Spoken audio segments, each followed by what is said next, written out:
3분 만에 보는 돈 되는 뉴스입니다. 한국인 10명 중 6명이 비트코인 등 가상자산 투자를 확대할 의향을 보이고 있으며 비트코인 가격은 최근 11만 달러를 돌파하며 강세를 보이고 있습니다.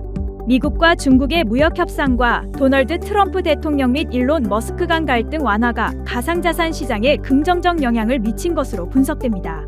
국민들은 가상자산 시장이 경제 발전과 신산업 육성에 도움이 될 것으로 기대하면서도 규제 완화 요구가 규제 강화보다 더 많다는 조사 결과가 나왔습니다. K2 전차의 폴란드 2차 수출 계약이 이르면 이달 체결될 예정이며 총 180대 약 9조 원 규모로 K방산 역사상 최대 규모입니다.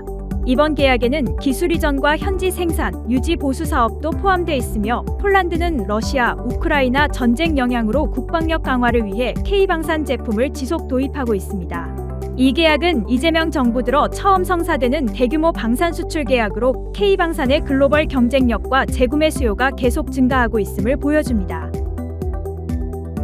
코트라가 수출 1조 달러 달성을 목표로 무역구조 혁신 태스크포스를 발족하고 수출 시장 다변화, 내수 강소 중견기업 수출화, 환경 무역 장벽 대응, 공급망 안정화 등을 추진합니다.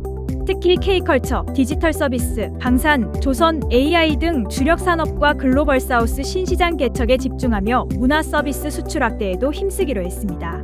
강경성 사장은 전사 임직원에게 근무기간 확립과 신정보 공약 이행, 정부 및 유관기관과의 협력 강화를 당부했습니다. 미국 뉴욕 증시 3대 지수가 11장 초반 혼조세를 보이며 투자자들은 미중 런던 무역 협상과 다가오는 인플레이션 지표 발표에 주목하고 있습니다.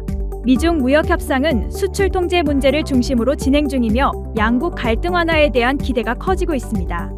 주요 종목 중 JM 스머커는 이익 전망 하락으로 급락했고 TSMC와 테슬라는 각각 매출 호조와 긍정적 기대감에 힘입어 상승세를 보였습니다. 미디어주가 광고 업황 부진으로 침체를 겪었으나 이재명 정부의 문화예술 지원 의지와 내수 회복 기대감으로 최근 주가가 크게 상승하고 있습니다. SBS, 콘텐츠리 중앙, CJ E&M 등 주요 미디어주의 주가가 30에서 40% 이상 급등하며 투자 심리가 회복되는 모습입니다.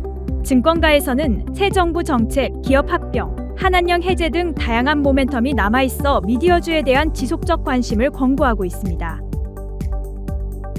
국내 유일 가상자산 결제 서비스 페이코인이 PCI를 글로벌 스테이블 코인 USDC로 자동 전환해 마스터카드 가맹점에서 간편 결제가 가능한 인프라를 구축했습니다. 이 시스템은 복잡한 환전 절차 없이 실사용이 가능하며 스테이블 코인 결제 활성화와 법제화에 신속히 대응할 수 있는 확장성을 갖추고 있습니다. 모기업 단알과 함께 풍부한 가맹점 네트워크와 특허를 바탕으로 국내외에서 경쟁력을 인정받으며 시장 선두주자로 자리매김하고 있습니다.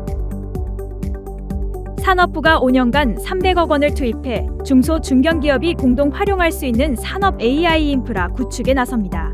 올해 3차 산업혁신 기반 구축 사업으로 제조 AI 솔루션 개발센터, AI 휴머노이드 로봇 기술혁신센터, AI 기반 화학공정 자율실험실 등 3개 과제를 지원합니다. 정부는 현장 수요에 맞춰 AI 자율실험, 휴머노이드 로봇, 자율제조 등 첨단 기술 개발을 촉진할 계획입니다. 세계은행이 2025년 세계경제 성장률 전망치를 1월보다 0.4%포인트 낮춘 2.3%로 제시하며 이는 2008년 금융위기 이후 최저 수준이라고 밝혔습니다. 주요 원인으로는 무역 긴장과 관세 전쟁에 따른 경제 불확실성 확대, 금융 변동성 증가 등이 꼽혔으며 선진국과 신흥개도국 모두 성장률 전망이 하락했습니다. 세계은행은 무역 긴장 해소, 신흥국 지원 확대, 기후변화 대응을 정책 과제로 제시하며 국제 협력을 촉구했습니다. 지금까지 3분 만에 보는 돈 되는 뉴스였습니다.